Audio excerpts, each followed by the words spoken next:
Hi out there, everyone. Hello. Welcome to the Musical QuaranStream with Glen and Bri. I am Glen. Hey, I'm also Glen. Hey, what? No, I'm Bri, as you can tell. Yes. So I was not aware of that last minute change. So welcome to the Musical It's called QuaranStream. the Two Glens. Welcome to the Musical QuaranStream. So for those of you who might just be joining us for the first time ever, we are Glen and Bri. And we started doing this around about March, that we talk about musicals like twice a week online, mostly for friends and family. Hello, Jenny. Nice to see you joining us in there. Hi, Uhura. Or Yes. Katie is saying hi. Mhm. And if you ever want to know what two underemployed actors do, it might be Yes. this. Yeah. It might be that this might be a thing two underemployed actors do. But we love musical theater. We love talking about musical theater. We love creating musical theater. And since that is not happening anytime in the immediate future, we're trying to envision what musical theater might be and trying to kind of celebrate our love and passion by creating little projects. And for, the past 2 months, we've just been pitching. Yeah. Anything can be a musical, and we have a few ideas of what that anything can be. Yeah, and we've had some great themes that we've gone through. We just wrapped up a mental health one. And we also did YouTube channels we would like to see as musicals. That was a lot of fun. Yep. We did podcasts we would like to see as musicals. And coming off of mental health, we felt like it might be a good time to kind of bring things, I guess rein things in a little bit, maybe, is the term we should use. And focus on smaller cast shows, smaller technical requirement shows, the sort of things that you would see at fringe festivals and that sort of thing. Yeah, I think the major thing that we're kind of envisioning is what would happen after COVID-19 restrictions are lifted here in America. I know they're lifted in other countries. Yes. And maybe what that might look like, and instead of doing traditional shows, especially in thinking of budget and venue size and maybe trying to adhere to smaller audience pieces with less upfront costs as far as like cast and set and stuff like that, because something might be better to just get started off smally and slowly versus in a big dramatic fashion and worry about, will people come to the theater, will they won't come to the theater, will people make money or lose money. So yeah. And I have to say that last week, hey, Bristol is checking in with us. Nice to see you guys here. Last week after we got off the air, I talked a bit about my ideas for a Harry Nilsson musical. And I went to my music streaming service that I subscribe to, and I found that the album I mentioned that Harry Nilsson had been recording when he passed was actually released in November of last year. So they finally, they took his vocals because he finished all of his vocals for the album, and they produced backing tracks for it, and they released the album. It's called Lost and Found.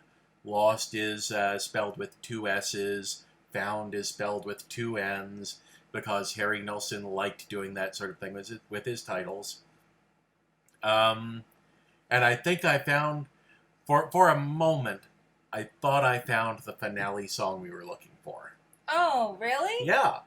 I'm sorry, we just got a new rug and Lola's playing in the garbage and I'm taking a picture, but I'm listening. Yes. Because we discussed how you need a song that's like a big song that everyone can leave the theater energized with and everything like that.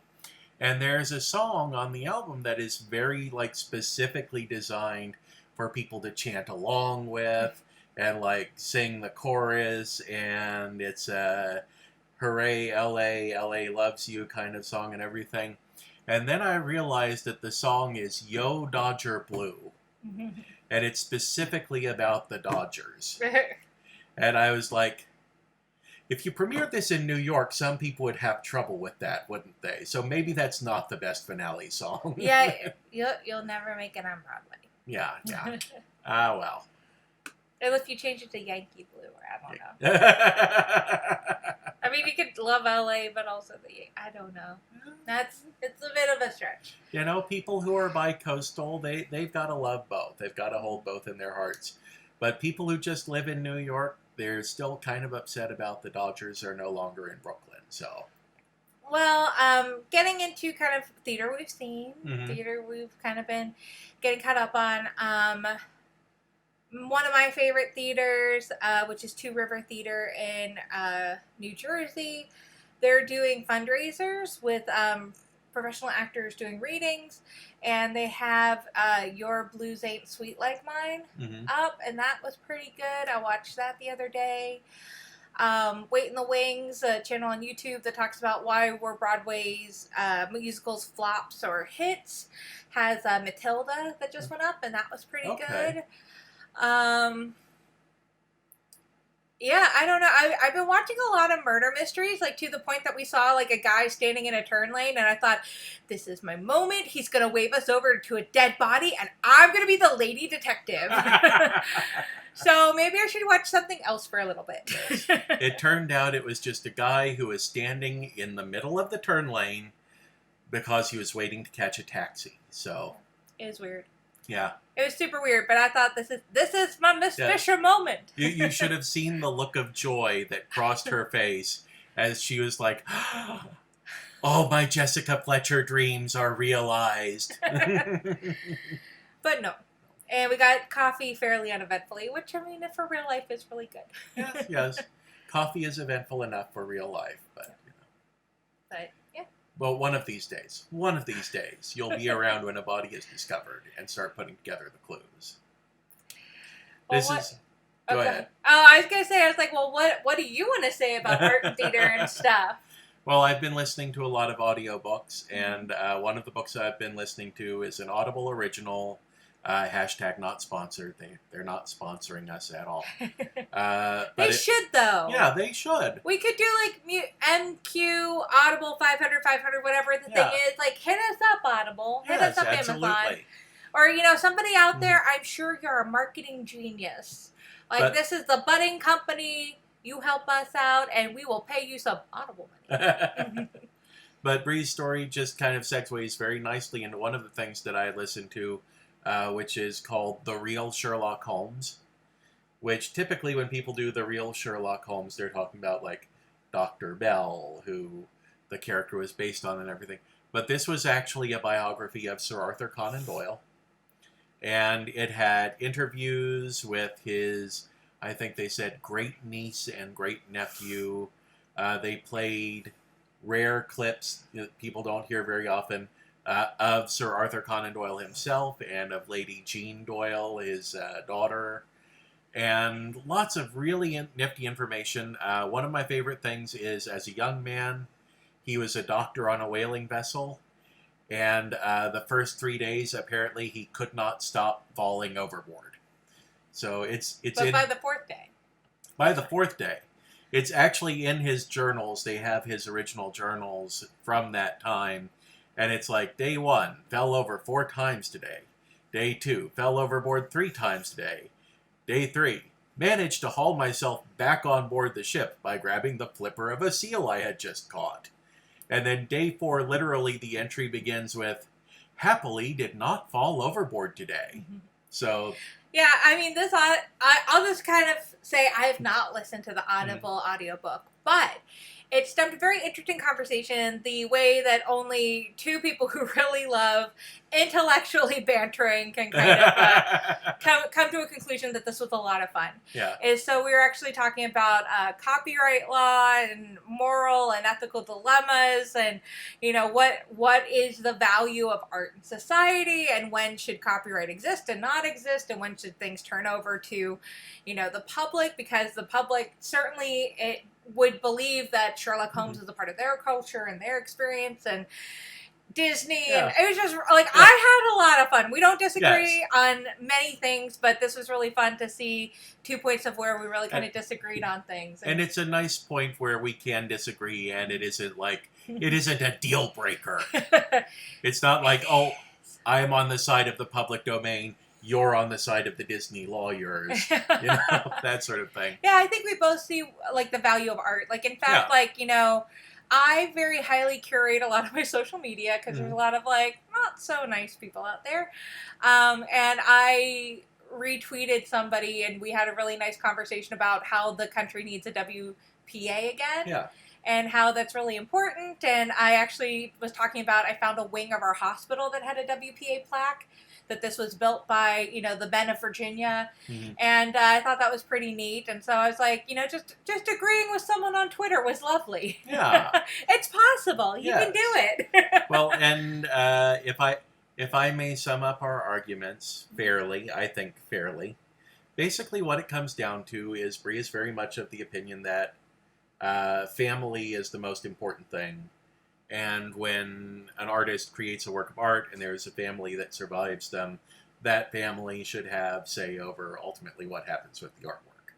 No matter, well, you said like a long time. Yeah, I said like 100 years might not be long enough, but 250, 500, I think probably an extended period of time, depending on how many generations, because my opinion, as I said, if I ever made it big and I had any wealth to distribute to members of my family, I remember how hard it was to make a living in my 20s and 30s, and I feel that they would be enough like me genetically and personally to know what I would want done with it, even if it's not kind of a precise thing. And so I just felt like I'd want my family to have generational wealth for a little bit, and I think it would be very hard for me to say 100 years was enough to make that sustainable in this economic climate. And see, I am of the opinion that artwork at a certain point, you get a generation that's grown up with the artwork, that it's been a part of their world for so long, that really that artwork at some point has to pass to the public that it has entertained. And I think we talked about it in terms of like generations, and I'm like, I don't know how many generations out it goes. But it's like, yeah, if I gave my nephew the rights to my work, I would want my nephew to be able to do whatever he could with it to make a living. And once it went to his kids, I'm like, I can see that they should be able to do something with it for a while too. I'm just not certain whether their kids should then have control of the work. Or if at that point maybe it should be like, we're far enough removed that the public should really take over ownership of the work from here. And then we talked about the trolley problem. Yep. And then we talked about derivative work. Yeah. And then we talked about like fan fiction for a little bit. Yes. And so it was a really enlightening conversation that I think two kind of like arts and humanities nerds could have had on this topic. Yes. So basically the end thing is get this Audible book. Get your free Audible download. Still not a commercial. Yeah. Go ahead and get that book.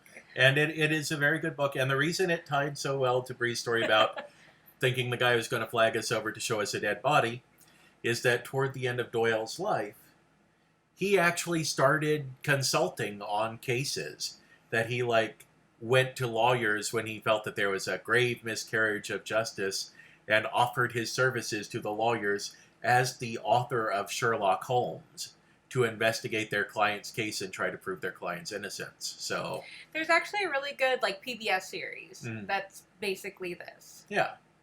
So that was really my big artistic experience of this past week or so. Yeah. Yeah. Yeah, man. Getting things done. Yeah, and I've been painting a wall.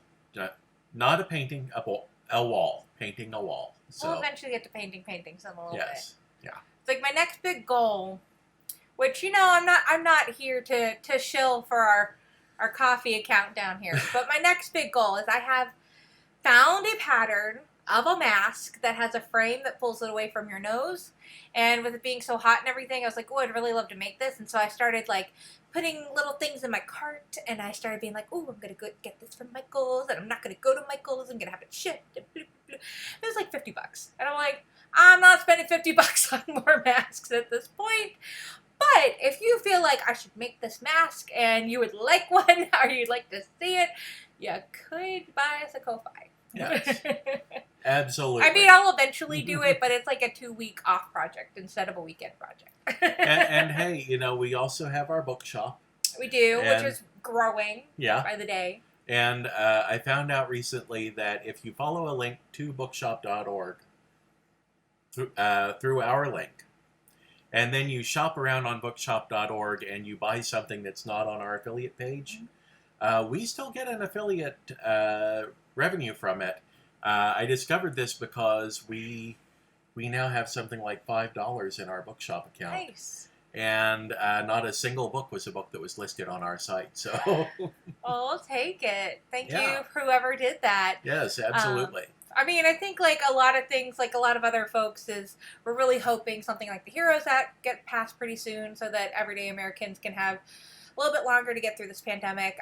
My dad was planning on visiting me in about 2 weeks, and he just canceled, which was very sad. And we were really looking forward to seeing him because he was going to help us move some stuff out of Southwest Virginia, where we've been storing it for several years at this point.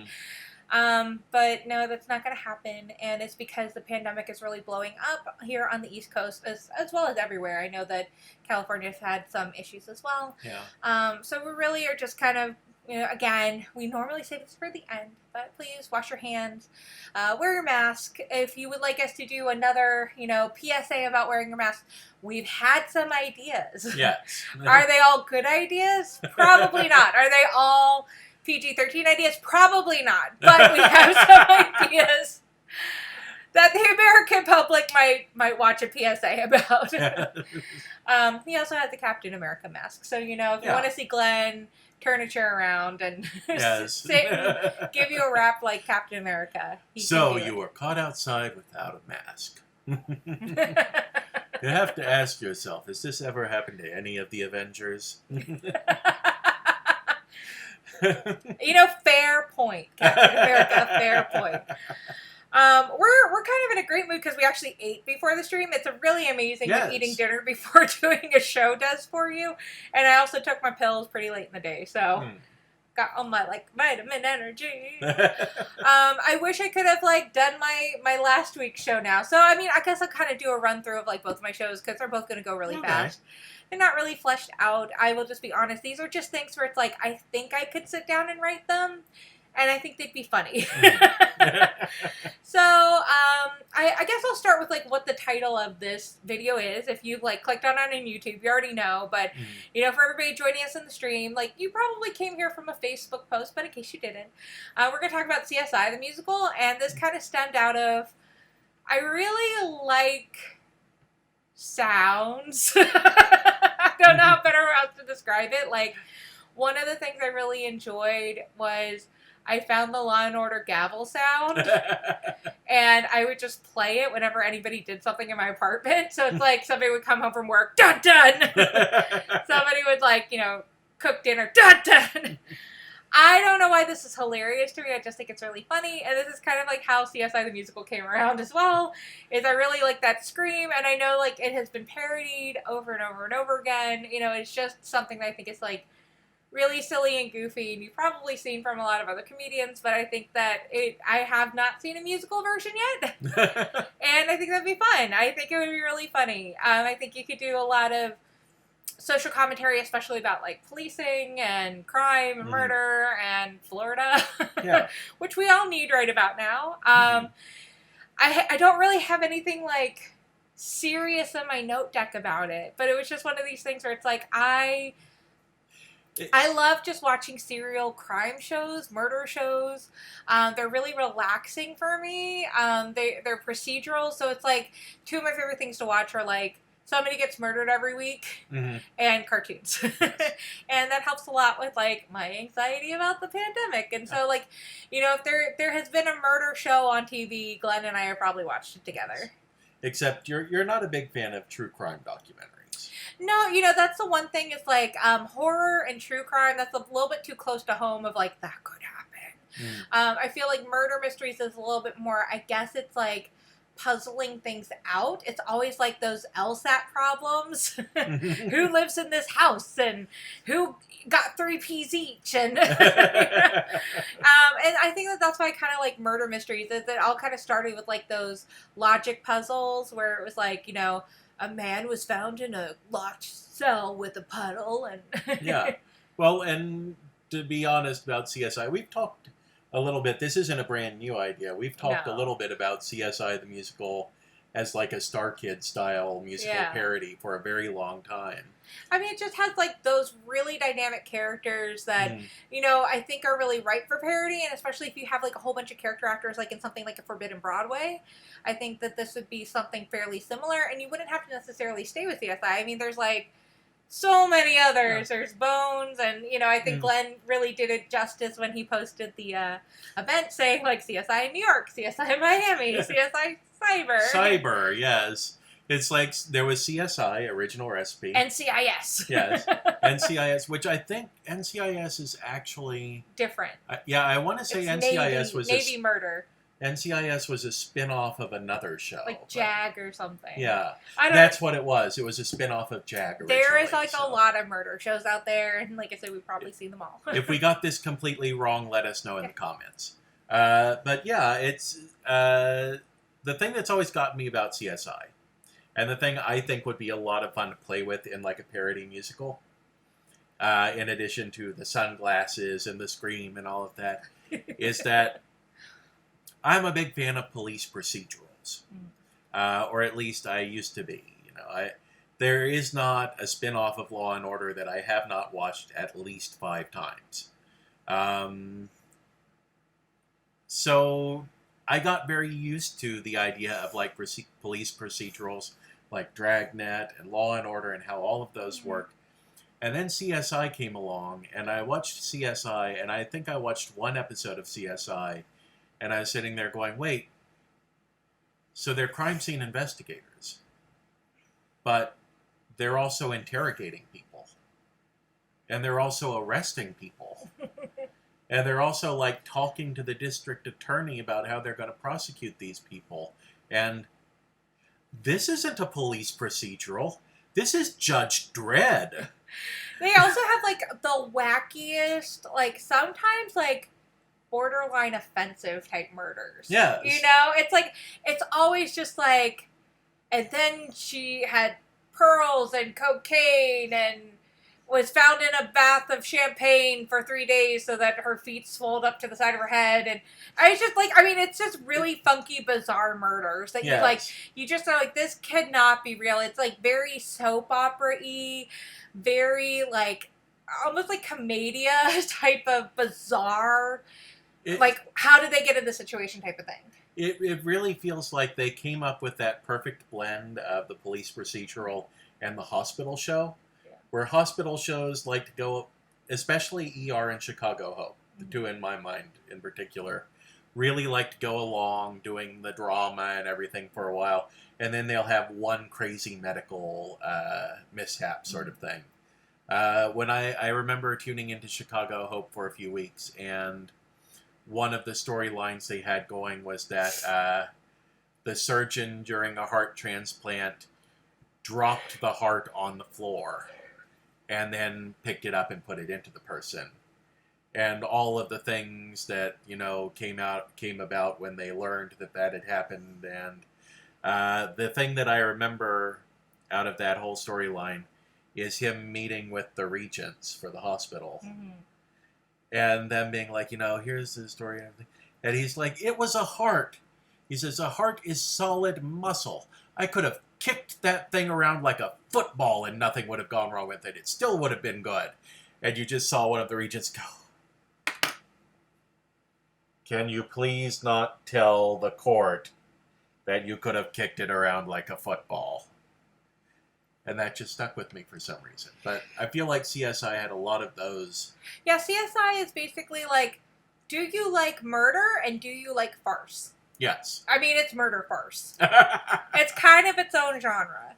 But it's like, I just always remember, it's like showgirls and hookers and mobsters and dolphins. I mean, it's just weird. It's just like really weird murders. Like really super dramatic. There's always like, always that really bizarre CSI technology where it's like, zoom in. We could tell that this pollen was not like other pollens, and we found it like up her right nostril and the last place we checked. And so I think like that's why it kind of lends itself so well to musical, because musical is often being criticized as, well, that's very unbelievable. Nobody breaks into song. So, like, why don't we just do, like, musical murder farce? Yeah. Why not? It'd be a lot of fun.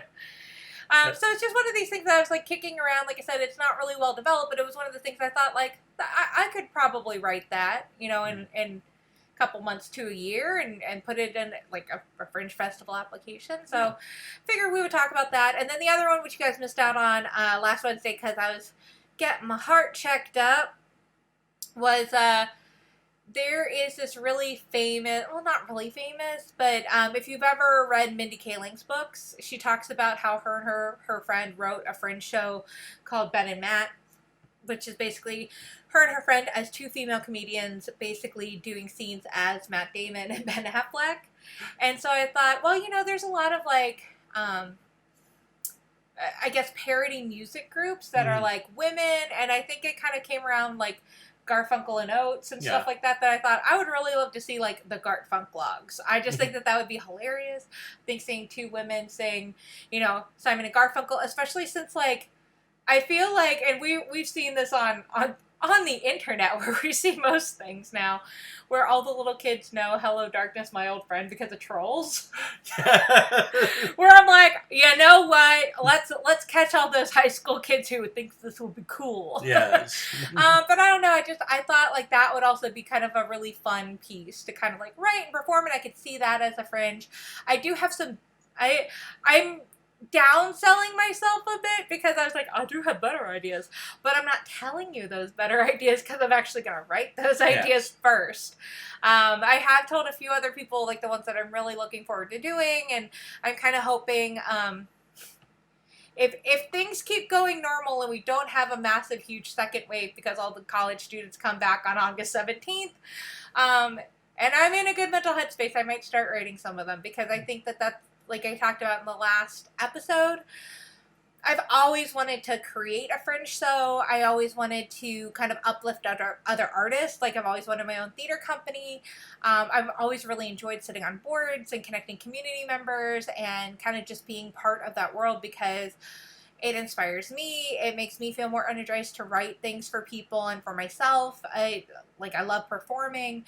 And so I just think having kind of an opportunity where you can have these, like, one acts or stand-up comedians or variety show bits and stuff like that. Like, I would love to kind of host, like, another, like, Gong Show or, like, variety, those 1970s roast, like, the type of stuff, like, we kind of grew up as, like, little kids or, I don't know. It's like, I just feel like there's a lot of things that are kind of due for a resurgence, and I think that it probably would happen a bit sooner if all of us, like, older millennials, like, got a ton of money. And like I was just like, why hasn't there been another MASH?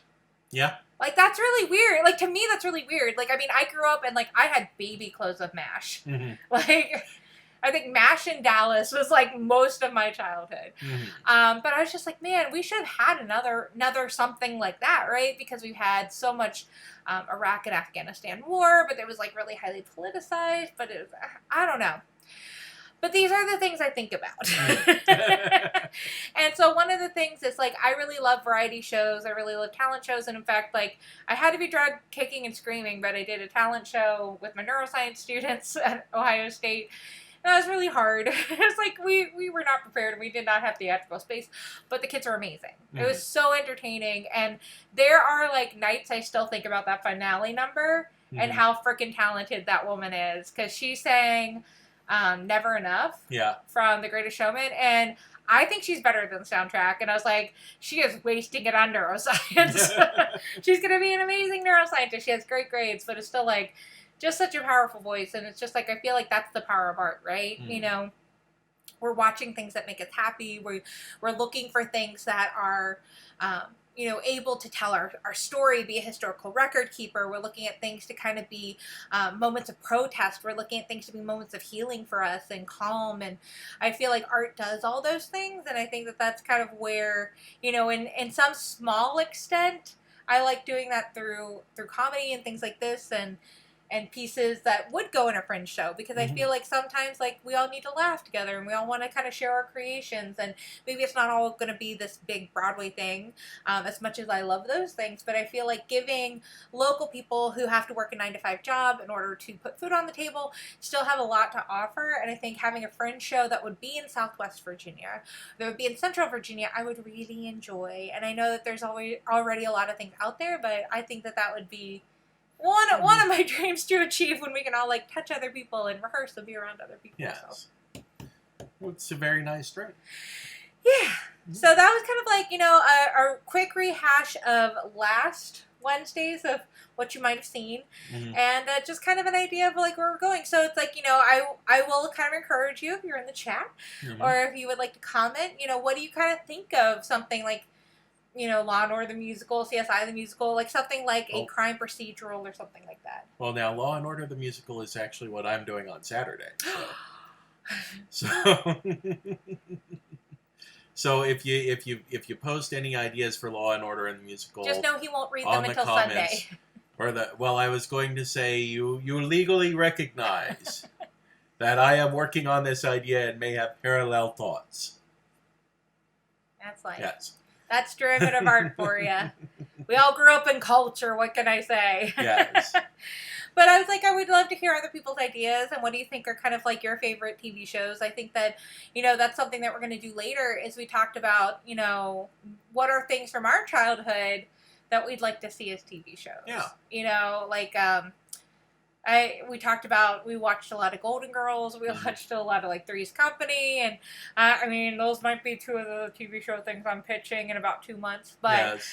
but yeah, those are things that I think that whenever you have a group that has a lot of nostalgia, and especially if you can do it at like fringe show prices, not everything is going to be like a $600 Hamilton ticket.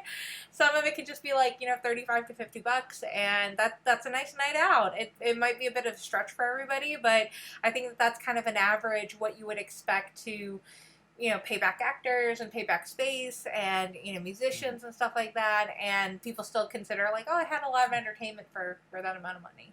And a lot of these nostalgia shows and everything, the nostalgia movies, we are seeing more, or we were before the pandemic, seeing more theater companies pop up sort of inspired by Star Kid, which, for those of you who aren't familiar with Star Kid, they started out as a parody musical group, doing things like a very Harry Potter musical, and Starship the Musical, which was Starship Troopers as a musical, where they took these things and turned them either...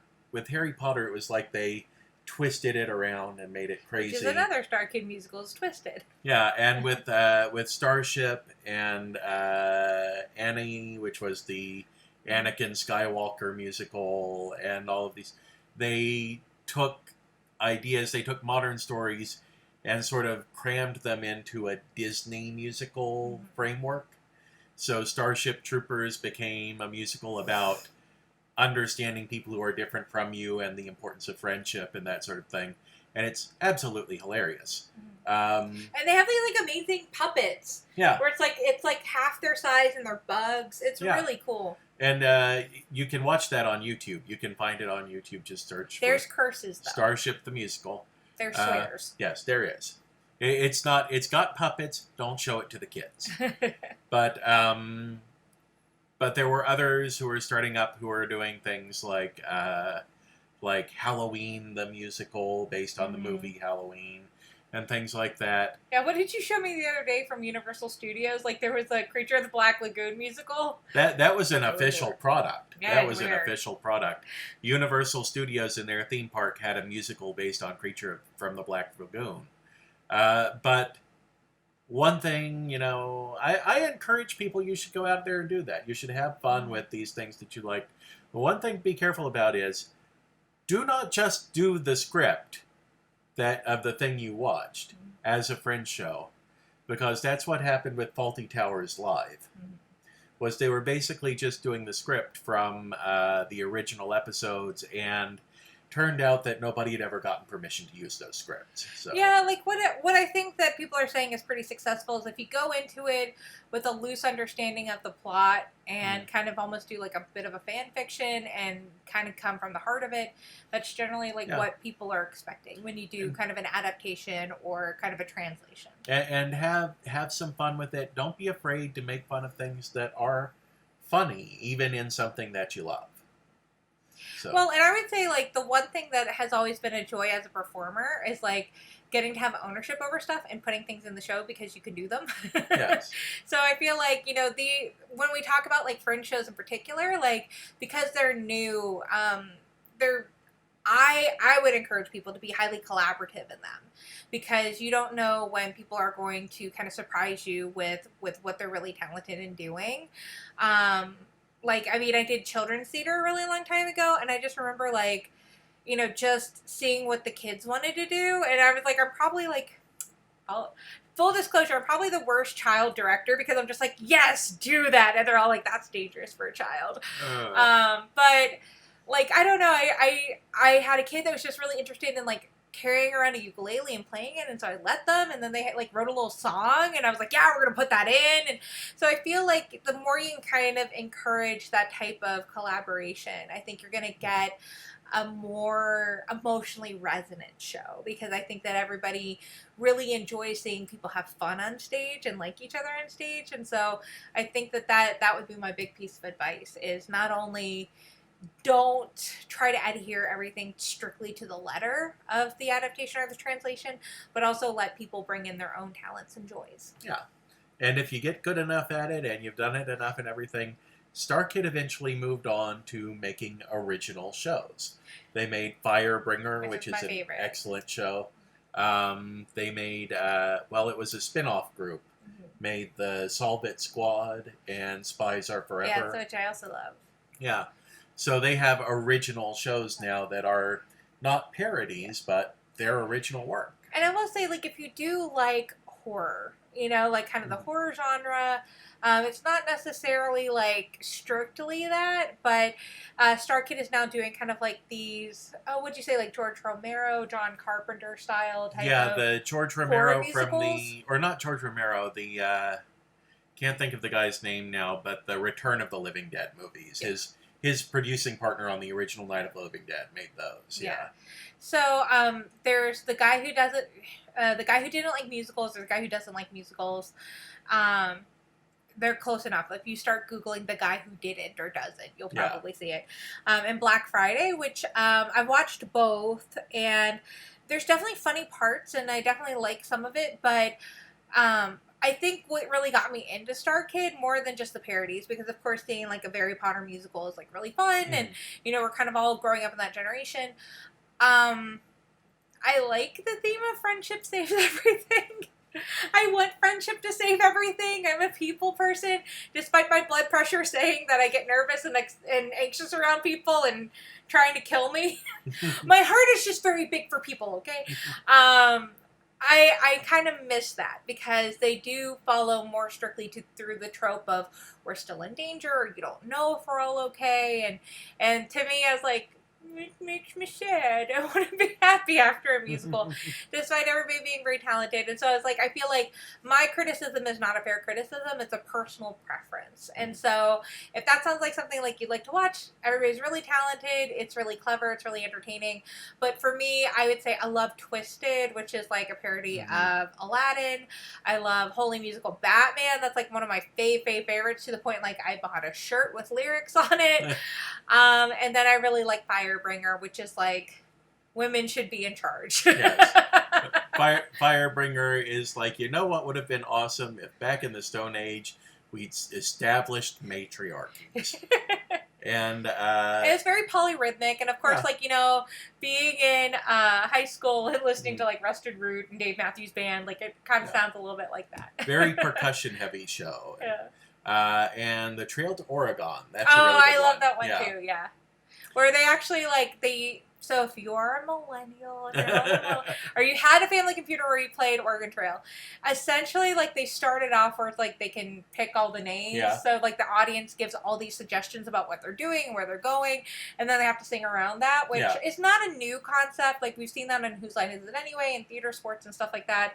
But it's really, really entertaining, and I think it's also because, like, you have adults playing little kids, and you have, you know, a young guy playing a grandpa, and so it's like, it's funny just from the characters, but it's also like they do try to have like these tender moments of like, my family's my family, and I'm taking care of them, and you know, we all stick together. And then they each have like my favorite part as well, which I was like, I think I still would have liked to have seen it live, but I don't live in Los Angeles. But I like that it's online because they have each death. Because, you know, when you go on the Oregon Trail, your family members die. So they have each death for each of the family members, because if you would have just seen the show, you just see one. Yeah. Yes, the version of the show that they have up, they have the full show available to watch. But obviously it was all filmed on a single night, so you only get to see one set of names. You only get to see one decision about which family member dies, that sort of thing. So, yep. Although I do appreciate one of the names they picked that night was Mouthface. So. And Crap Hole. Yes. For the kids. Yes. And, it's just really funny. And Jack Bauer for the wagon train leader. All right, so let's see. And there's a giant lobster in it, which is why I'm still giggling. I'm just seeing like the giant lobster group. It's silly. It's ridiculous. If you're really just looking for a quick distraction, it might not be your thing. You might turn it off. But it's like overall, it's like it's kind of, I think, in a pandemic world, we all need a little absurdist humor. So. Yes. All right. So let's see. Do we have anything else that we need to? No, I think we're turning in early. I'm gonna enjoy watching my cats enjoying the new rug. All right. And be back on Saturday when I will be pitching Law and Order the Musical as my fringe show. Yes. I think we had like, you know, a back and forth about should I do this or do this or do this? And I finally decided, you know what? We'll make it a theme within a theme. The week that we did police shows as part of the fringe shows theme. So Mariska Hargitay. All right, everyone out there, thank you so much for tuning in. We love seeing you guys pop in on the chat. Stay safe. Social distance. Wear your mask. Do whatever it takes to stay safe and feel comfortable during this time. Make some great art. Yes, have a great night, Jenny. Yep. And until the next time, until Saturday, take care of yourself. Because we're not there to take care of you. All right? Bye.